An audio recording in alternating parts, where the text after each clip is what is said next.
बिस्मिल्लाहिर्रहमानिर्रहीम। अस्सलाम वालेकुम।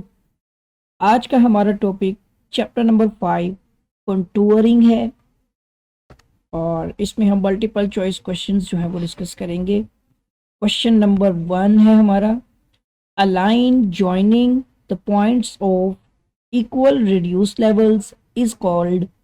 एक जैसे आर एल्स यानी रिड्यूस लेवल्स को मिलाने वाली लाइन कहलाती है। ऐसी लाइन को कंटूर लाइन कहा जाता है। Question number 2, the vertical distance between to consecutive या कंजक्टिव कंटूर्स, दो साथ साथ वाले कंटूरों के दरमियान अमूदी फासला जो होता है वो कंटूर का इंटरवल कहलाता है। Question number 3, boundary line of still water यानी साकिन रुका हुआ पानी, स्टिल वाटर इन लेक शोज, झीलों में खरे पानी की यानी रुके हुए स्टिल वाटर के किनारों पर बनने वाली लाइनें होती हैं, कंटूर लाइनें कहलाती हैं।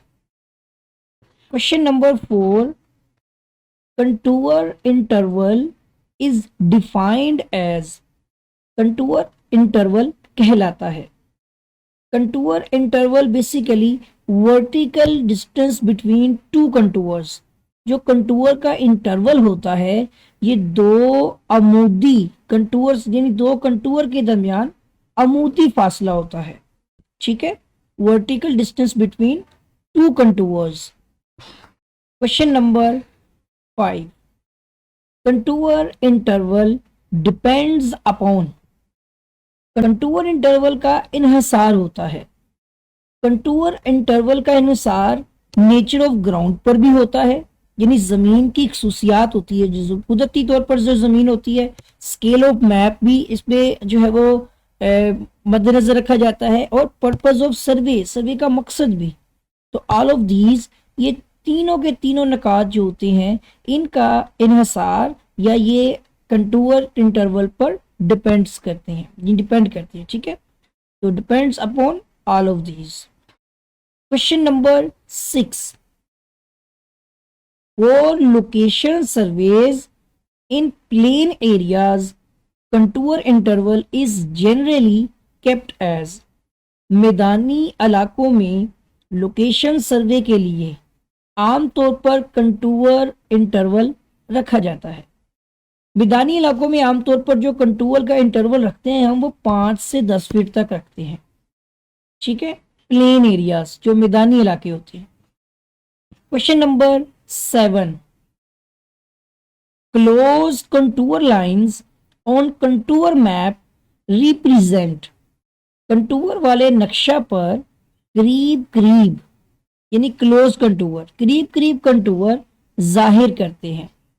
जो करीब करीब होते हैं वो स्टीप ग्राउंड, ठीक है, तेज होता है ना इसमें, तो ये स्लोप नुमा होती है, स्टीप, ठीक है, घाटी जैसी, तो हल्की सी थोड़ी शार्प लाइक। तो कंटूर वाले नक्शा पर करीब करीब कंटूर्स जो होते हैं वो स्टीप ग्राउंड को जाहिर करते हैं। अगर आप गूगल करें तो आपको स्टीप ग्राउंड के मुतालिक भी पता चल जाएगा। Question number 8, surface is indicated on contour plan by straight and equispaced line, equispaced होती है जिसमें मतलब यकसा यकसा फासले भी हो जाए, तो सीधे और यकसा फासलों पर लगे कंटूर को जाहिर करते हैं। ठीक है ना, स्ट्रेट सीधे और इक्विस्पेस्ड यानी यकसा लाइंस के फासलों पर जो लाइनें लगती हैं तो इसे हम प्लेन सरफेस कहते हैं। ठीक है, प्लेन सरफेस एक सादी सतह बोलते हैं।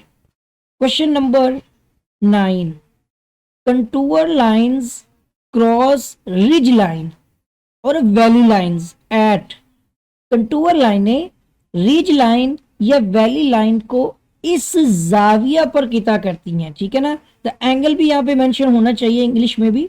बहरहाल ये जो है ना, ये ऑब्ट्यूज एंगल पर एक दूसरे को जो है वो किता करती हैं।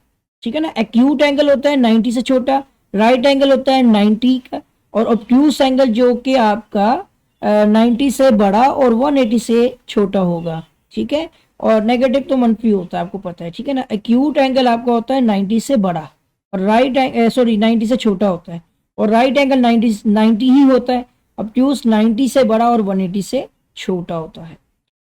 Next question number 10, a line passing through the saddles, saddle and summits, ये दो चीजें होंगी यहाँ पे, चोटियों और सुमिट्स ऊंची जगहों, गिव्स कंटूर के नक्शा पर चोटियों और ऊंची जगहों को मिलाने वाली लाइंस जो होती हैं, ऐसी लाइन को कंटूर लाइन कहा जाता है, ठीक है। सैडल्स एंड सुमिट्स जहां पे मतलब ये लाइंस होती है ना, ऊंची जगह को जो लाइनें मिलाती हैं, उन्हें कंटूर लाइन कहते हैं। Question number 11, direct method of contouring is, बराह रास्त कंटूरिंग का तरीका होता है, ये कंटूर का एक मेथड है, ठीक है। और ये एक्यूरेट होता है, बिल्कुल मतलब दुरुस्त होता है, ठीक है ना, एक्यूरेट से एक्यूरेट मिलती है डायरेक्ट मेथड से।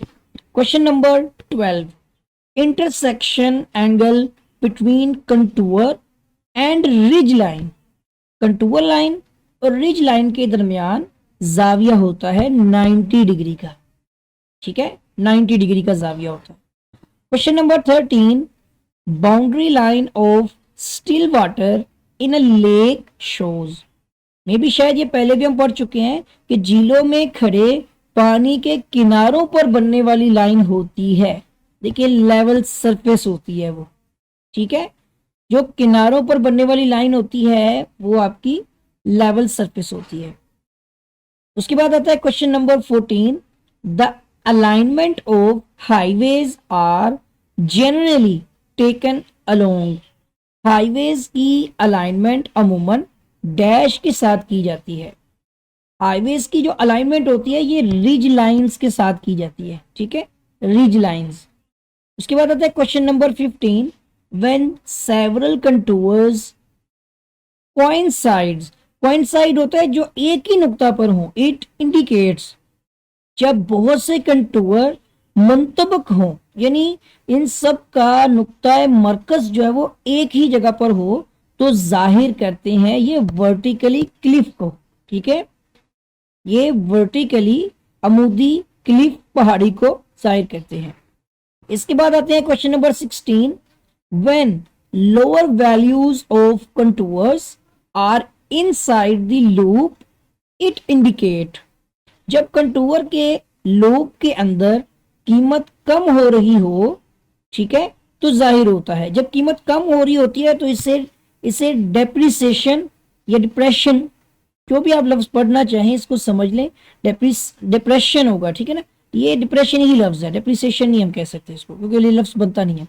तो ये वाला हमारा लफ्ज है अ डिप्रेशन, कि जब कंटूर के लोब की जो कीमत होती है ना वो अंदर की जानिब से कम हो रही होती है, तो हम कहते हैं कि ये डिप्रेशन में है, ठीक है ना, अंदर एक कौन सी बन जाती है।